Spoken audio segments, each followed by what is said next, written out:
你坐飞机时有没有感觉飞机机舱里面的空气特别干，在里面待久了呀，口干舌燥的，甚至眼睛它都会有点酸。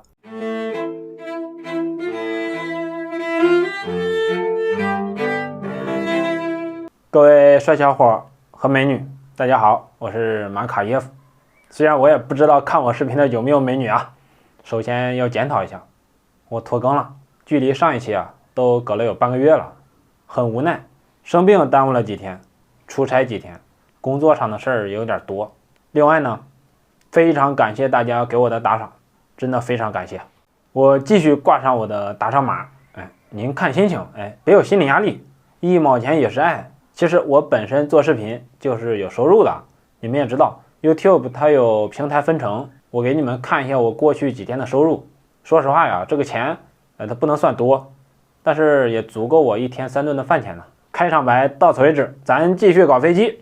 刚才说飞机上空气干，保不齐你也有感受，反正我坐飞机有时候是有感觉的。那飞机它为什么把机舱的空气搞这么干呢？难道是空气干燥点对人有什么好处？其实恰恰相反，空气太干燥对人可以说是百害而无一利啊。问你个问题，人体最大的器官是啥？你是不是以为是什么心肝脾肺肾？其实不然，人体最大的器官是皮肤。皮肤的一大作用是给你抵御外界的细菌病毒，但是皮肤太干燥就会降低它的抵御能力。换句话说，在干燥的环境中，人更容易生病。好，生物学的知识咱就到这儿，言多必失。你瞅瞅，看航空博主的视频，你甚至可以学到生物知识。你不关注还等啥呢？那后面我就给你讲讲，既然空气太干燥对人没有好处，那飞机里面为什么还要整这么干？讲这个问题之前，先讲个概念，叫空气湿度。空气中的含水量越多，它湿度就越大。但是有一点你要注意，这个含水量指的仅仅是气态的水，也就是水蒸气，不包括液态和固态的水。另外，关于湿度还有个很重要的概念，一个是绝对湿度，另一个叫相对湿度。绝对湿度呢，就是空气中的绝对含水量。举个例子，假设有1立方米的空气，里面呢有5克的水蒸气，那这个空气它的绝对湿度就是0.5克每立方米。你现在打开手机看看天气预报，今天的空气湿度是多少？你一看，70%，懵了，还以为是1立方米的空气里面有70千克的水，这怎么可能嘛？真含这么多水，吸口气都能呛着你。你手机上看到的这个空气湿度其实不是绝对湿度，而是刚才提到的那个概念，相对湿度。相对湿度这个概念就有点复杂了，指的是啥呢？我先给你说一下定义。相对湿度是空气的绝对湿度和相同温度下可能达到的最大绝对湿度之比。是不是晕了？再举个例子你就明白了。假设在一个大气压下20度的空气，它最大含水量是17克，再多了就装不下了，就要变成液体了。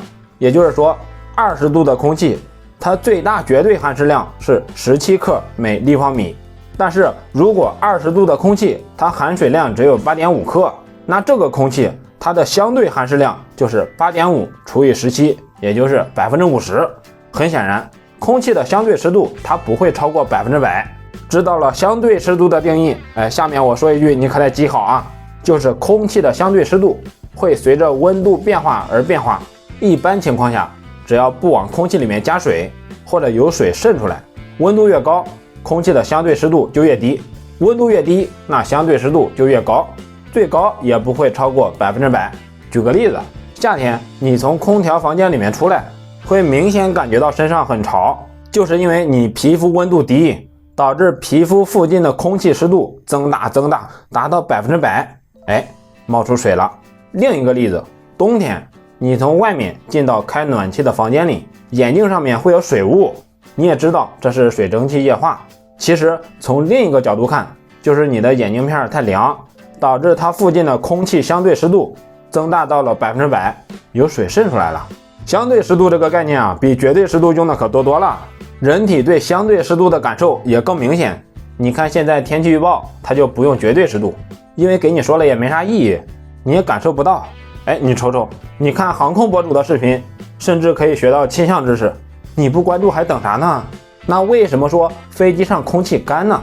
我直接给你个数据，现在大部分飞机上它的空气湿度只有10%到20%，还有些丧心病狂的甚至会低到个位数，比如5%。而人体最舒适的湿度区间是40%到50%，差这么多，它咋可能会不干呢？那飞机上它为啥要弄这么干呢？从你乘客的角度，你想想，你冬天开车或者坐大巴车或者坐火车，玻璃上它是不是会有很多水？这些水就是因为玻璃附近的空气相对湿度太高，水蒸气液化了。这是在车里面，问题还不大。那如果在飞机里面呢？如果机舱里面的空气湿度比较大，也就是含水太多，这些空气靠近机舱壁面，这些温度比较低的地方就会有水渗出来，滴到乘客身上。你想你坐飞机里吃着火锅唱着歌，突然机舱里面开始下雨了，你肯定会骂娘。其实乘客骂娘还是小事儿，最主要的是这些水弄到电子设备上，短路出事了怎么办？而且现在飞机大部分机身都是铝合金的，本来就容易被水腐蚀，如果以后复合材料在飞机上用的越来越多，机舱里面的空气湿度肯定也会高一点。除了这些影响安全的问题还有个就是跟那个钱有关了。你想飞机里面的空气是飞机空调提供的，是抽的机舱外面的空气压缩后冲进去的。机舱外面的空气在几千上万米的高度，温度本来就低。你还记得刚才我说的那个相对湿度的概念吧？说温度一降低，空气的相对湿度就会增加，等增加到100%，就会有水渗出来。一渗出来，空气的绝对湿度它就降低了。高空温度很低，所以空气的绝对湿度也很低。换句话说，就是飞机在外面抽的空气，它含水量本来就很低，本来就很干燥。如果要想提高机舱里面的空气湿度，就要往空气里面加水。那飞机上天就要背着水随随便便你也得背个几百公斤。而且还有个问题，机舱里面的内饰它会吸水，吸水后会增重。你不要觉得它吸不了多少其实很多的，像 A320 这种小朋友，它内饰能吸300多公斤的水，这里外里一算，能增重1000多斤这可不是闹着玩飞机就要多烧好多油，那都是钱那些航空公司一合计，说这飞机里面空气太干，对我来说简直是百利而无一害真香！什么对身体健康没好处，我管你呢。而且空气干燥，乘客他会渴吧？渴了你得喝水吧？说不定我还能在上面推着小车多卖点饮料，又能小赚一笔。真得劲儿开玩笑刚才咱们说天上的空气本来就已经很干了，实际上这个已经很干燥的空气进到机舱之前，还会进一步储水干燥。怎么做的呢？咱们知道飞机里面的空气是飞机空调提供的，飞机空调它的制冷原理是膨胀降温，它里面的部件除了压气机、换热器和膨胀涡轮，还有个东西叫水分离器。它的作用很简单，就是分离空气里面的水。具体怎么操作的呢？就是先给空气增加压力，换句话说就是使劲的挤压空气，就像拧毛巾一样，一拧毛巾里面的水就出来了。那你一挤压空气，它里面的水也被挤压出来了。这是通俗解释。不通俗的就是空气的相对湿度会随着压力增大而增大，等增加到100%，水蒸气就变成液态了。水变成液态之后，和空气一起通过水分离器在里面转圈，水比空气重嘛，离心力就把水甩出来了。其实水分离器对飞机空调来说还有个用处，因为空调里面的高压空气通过膨胀涡轮后，温度很低，可以到0下。如果含水太多，保不齐就结冰了，容易把空调给堵着。把水除去，结冰的风险就降低了。所有这一通操作之后，飞机里面的空气就很干很干了。乘客在飞机里面全靠自己呼出的气含的水蒸气来增湿。其实也并不是所有飞机上面它都会这么干，短时间飞行空气干燥还能忍，但是长时间这么干就受不了了呀。你想你坐飞机吃着火锅唱着歌，突然流鼻血了，你肯定会骂娘。所以长途飞机的头等舱很多都是配加湿系统的。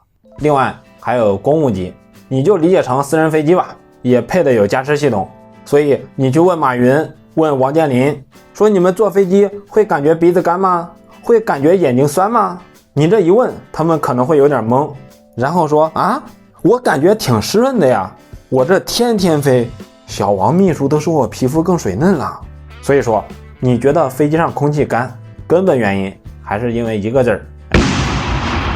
最后补充一下，刚才说生产飞机的以及运营飞机的航空公司，为了省钱才把机舱的空气搞得这么干。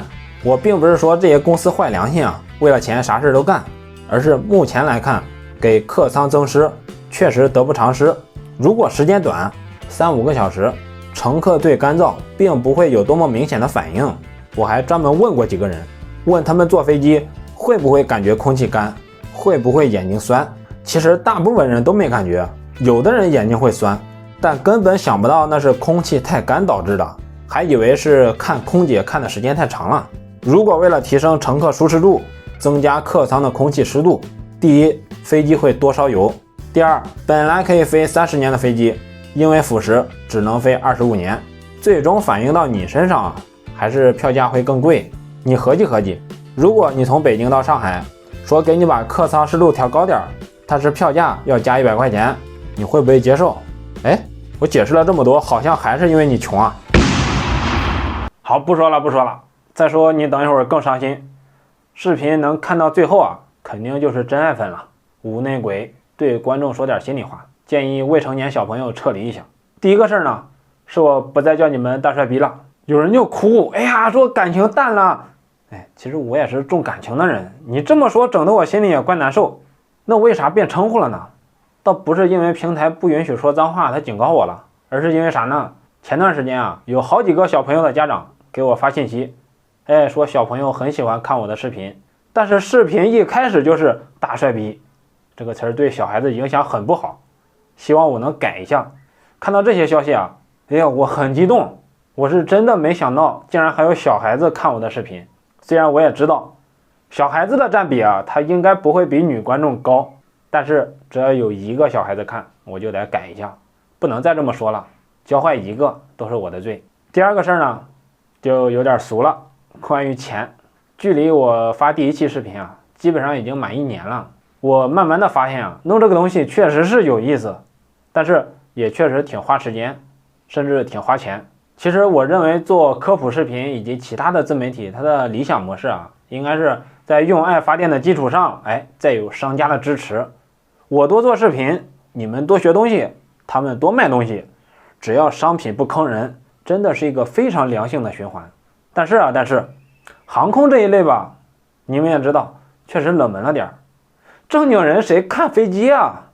很难商业化。你不可能指望商飞、波音、空客、庞巴迪他给我打广告吧？事实上也确实如此，到现在也没有几个老板找过我。前几天有那个做航模的厂家联系过我，也给我寄来了样品，但是产品呢，说实话我不太满意。虽然东西也不贵啊，就是不到100块钱，但是如果是我看着这个图片买了，到手之后，看到这个实物我会失望，最后也就没成。现阶段啊，除了平台给的那个1天120美元，主要还就是靠大家资助了。这个微信打赏码有很多海外观众他是不用微信的，想打赏都打赏不了，哎呀，逼得难受。前几天我听取那个粉丝的意见，开通了会员频道。但是说实在话呀，因为我本来就是兼职，在可预见的未来，我恐怕是没有多余的时间和精力去运营频道会员了，或者给会员们更多的福利。如果你们加入了，我会非常感谢，也很抱歉。好，拖更了那长时间，一肚子话想说，这期视频确实有点长了，但是我感觉这知识点还可以吧。感谢大家伙能听我唠到最后，我是造飞机的马卡耶夫，咱下期见。